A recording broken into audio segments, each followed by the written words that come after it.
We're going to go over a game now between the world-renowned MRJobe and Stockfish 37.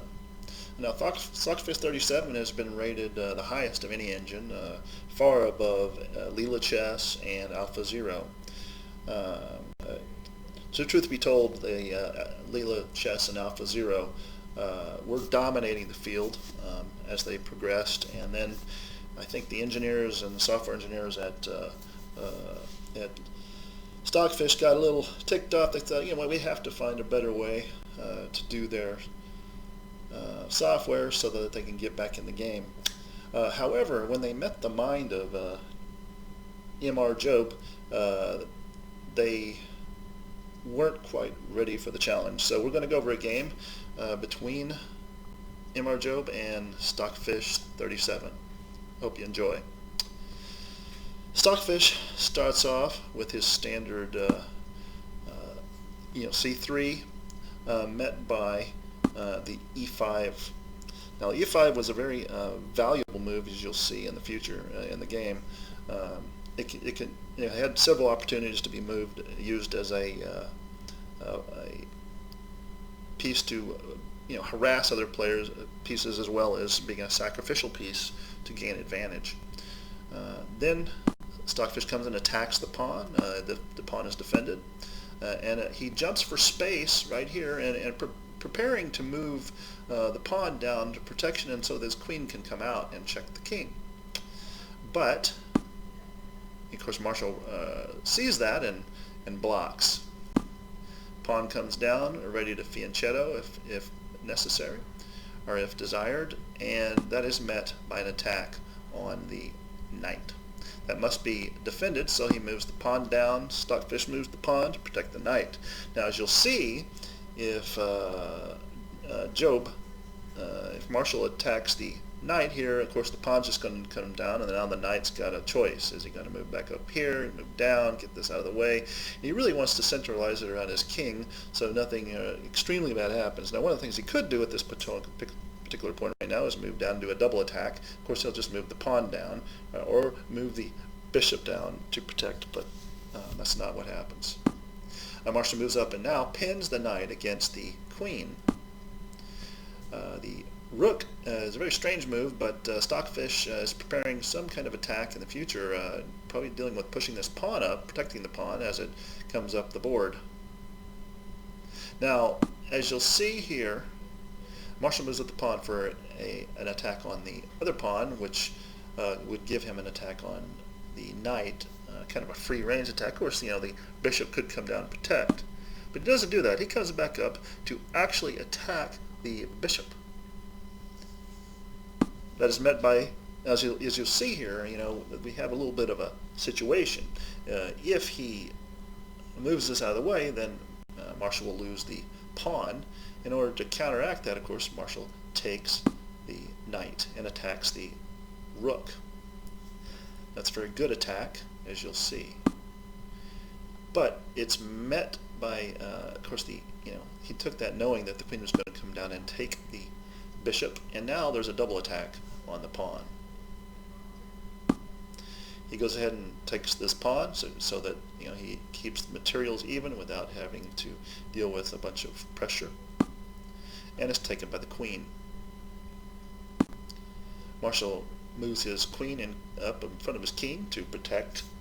And one thing you have to watch out for things like this is you got to watch out sometimes in getting your king and your queen on the same line, because if they get on the same line, then you'll have situations like rooks coming over, attacking it, pinning the queen against the king. And of course, the queen would then have to take the rook, and lose. It's a queen-rook trade, which is a bad trade, of course. Also, if you put it in diagonals, then you have bishops coming down with that kind of problem associated with it. So, but in this particular situation, you'll see why he does this. Now, a bishop comes and attacks the knight, and also cutting through this area. And of course, now Marshall cannot move the pawn up because it would be unprotected, and he'd have three pieces attacking it. He goes ahead and castles at this point. And castles, I think it was a good idea at this point to castle because, as you see, most of the pieces or on the left side of the board here. It's always good to move your piece, your king, on the other side of the board, and for several reasons here. And you'll see also that this king cannot castle on the right hand side as he is preparing for this attack, so now he's forced to castle on the left side of the board. Marshal attacks the queen. Queen moves back. Now at this particular point you could look and you say, well, why doesn't Marshal move his pawn up to attack the queen again? Well, that might be a good move. He could slide around all this, but then he's blocking pieces. He could go back here, but Marshal chooses to push a pawn first. And he's doing that because he wants to block the knight coming down so he can do a pawn push up on the h-file. The rook is centralized in the middle of the board. As you see, there's a potential attack on the queen. Marshal does his push. Now, in doing the push, as you see here, he knew that the pawn was open for attack, but he felt that this was more important because at the time he wanted to keep this knight from coming down. Now he prepares to, basically he's covering this square right now. Now the knight can't come down without the this knight taking it. Also, he's still allowed to push up. The knight can't come down here because of this piece and this piece, and if he, of course he's not going to make that risk. Then he moves it back. So as you see here, he attacks and covers a square, and then Stockfish said, well, the best thing to do right now is to move my queen back to prepare some other attacks on the king side.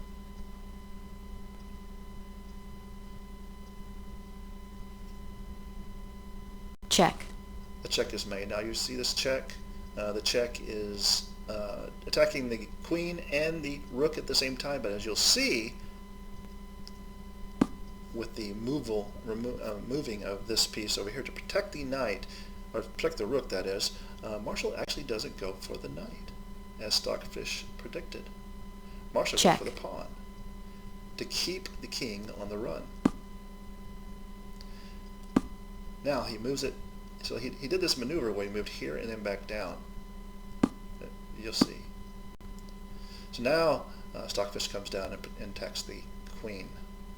But the queen slides over onto the h-file to, if he were to move this and say check the king, which he wouldn't do because the bishop's there, of course, or anywhere else, he's going to be met with an attack on the queen.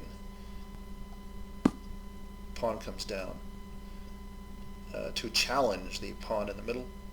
Now if he does take, of course, it can be retaken by the knight or taken with the pawn with an attack on the queen. The bishop slides up. Now there is a potential here for a sacrifice, but we'll see what happens. Now Stockfish comes down with attack on the king. Pretty strong attack. He slides over. Now if you see right here, he's got these three pawns going up, so it is quite a protection, but as you'll see in the future here, that provides a slight weakness to this side, especially when the bishop and the queen line up for an attack. Here he prepares for it, because now he can slide up to here and go through with this attack. Marshal then attacks the pawn on the h-file. That is met with this attack. He's preparing to attack the pawn on this side. That is met. Now, if you see this, if you see what happens, why did he move the knight? Because that leaves this knight wide open. You'll see. Check.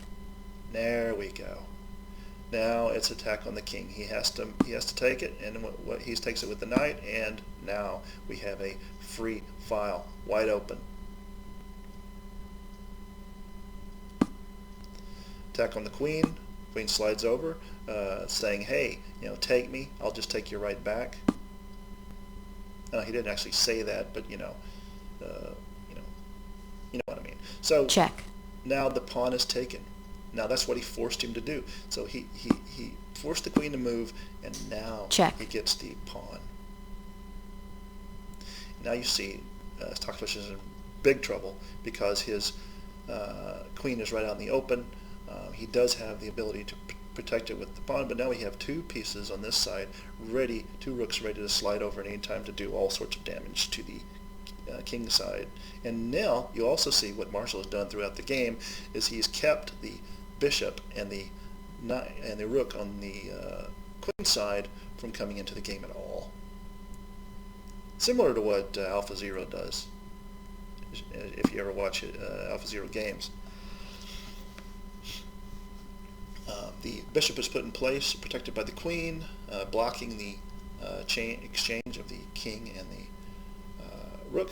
Marshall slides over to double the attack. Now the king gets out of the way. Now one thing he could have done here is he could have sacrificed his pawn, but then he couldn't move the bishop to attack it. He would have to take it with the king, and then there's all sorts of attacks at this point. He's in a dire straits right now, as you see. Not the band, the situation. Check.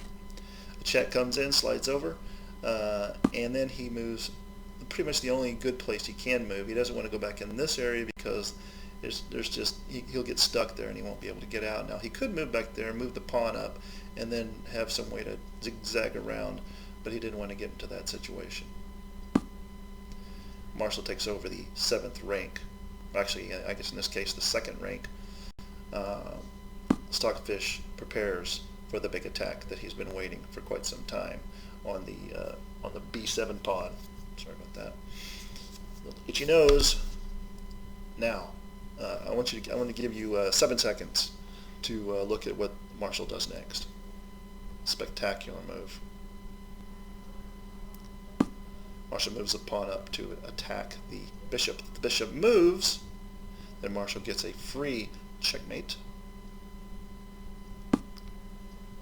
He moves up to attack that, which is pretty much all he could. If he does take the bishop now, then the Stockfish will take his queen, and that's exactly what he does.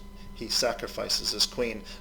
He gets rid of the dangerous bishop that was in coordination with the queen. Now he has 3 pieces right out in the open, to deal with this whole situation. He takes the rook back. He takes the bishop. Now we got 3 pieces. You're thinking, what is going to happen here? There's 3 pieces to 2, with the potential of a pawn coming up and queening.